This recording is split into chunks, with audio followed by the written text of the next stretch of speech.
If you mess with traffic, you have messed with the DNA of Southern California. Oh, yeah. It just created gridlock through our town pretty much all hours of the day. It all comes from the same agenda: get you out of your car. We're in Playa del Rey at the Shack, the site of a lot of angry people who live in the neighborhood, upset over the stupid, I even hate this phrase, road diet. Here in this quiet beach community just outside Los Angeles, residents went to war with the city back in July over traffic.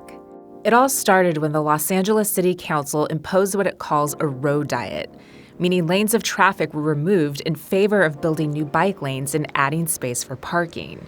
Some locals applauded the changes. I was really pleased to hear that they would be slowing down the traffic through here. But commuters were furious. We only have 3 roads that connect us from the South Bay to the West Side. So when the city came and they halved the capacity of 2 of these roads, it really just created havoc for us. John Russo is a local resident who co-founded Keep L.A. Moving, a community coalition that's fighting back against the city's unilateral decision to reconfigure the streets in a way that's choking the flow of traffic. This was basically done without any community input. Like, most of Playa del Rey didn't know this was happening. It created just huge backup, huge gridlock in the mornings. Like, what was a 10-minute drive was turned into a half an hour. So it literally crushed our local businesses. There was a group of 62 businesses that were surveyed, and across the board, business was down, from to the restaurants to the coffee shop. I mean, even like people you wouldn't expect, like the dentist. The dentist lost customers. It's part of a strategy known as Vision Zero, in which the city aims to eliminate all traffic-related fatalities by 2025. The thinking is that eliminating car lanes will slow traffic, meaning fewer accidents. The goal is also to incentivize more commuters to bike to work. In order to achieve 0 deaths, public officials have been doing some odd things. Baruch Feigenbaum is the Assistant Director of Transportation Policy at the Reason Foundation. Road diets are used as what I would call solutionism, whereas anywhere there is a safety issue, we're going to put in a road diet, and it's going to solve the problem. It's not really based on science, and it's not really based on empirical findings. So after the road diets were put in, we actually saw traffic accidents go through the roof. We had an average of 11.6 accidents per year on these roads in Playa del Rey.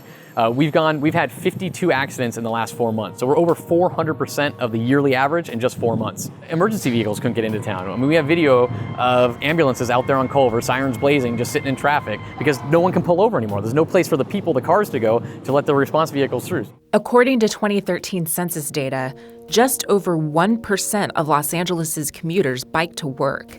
67% of commuters drive.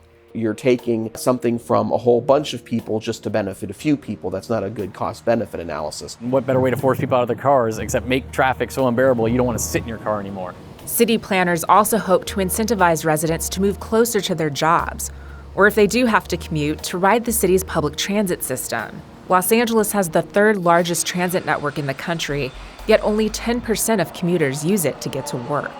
In Los Angeles, a majority of the folks simply cannot get from their home to their job in a short period of time using transit, and it's not an option. And so trying to force people into one type of behavior doesn't tend to work, and it's why even in Los Angeles, the vast majority of people are still commuting by automobile. In October, the Los Angeles City Council reversed itself in Playa del Rey after community members filed 2 lawsuits against the city and launched a recall election of local councilman Mike Bonin, who had backed the plan. But the city is still planning to implement over 40 road diet projects in other areas of Los Angeles.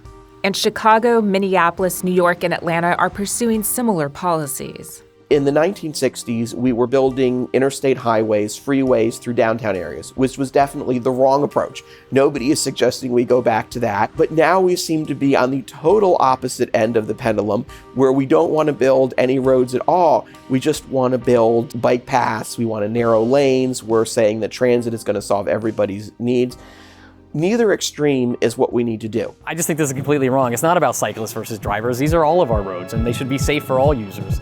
And the road diet didn't make our roads safer, and they're not making it better for the cyclists.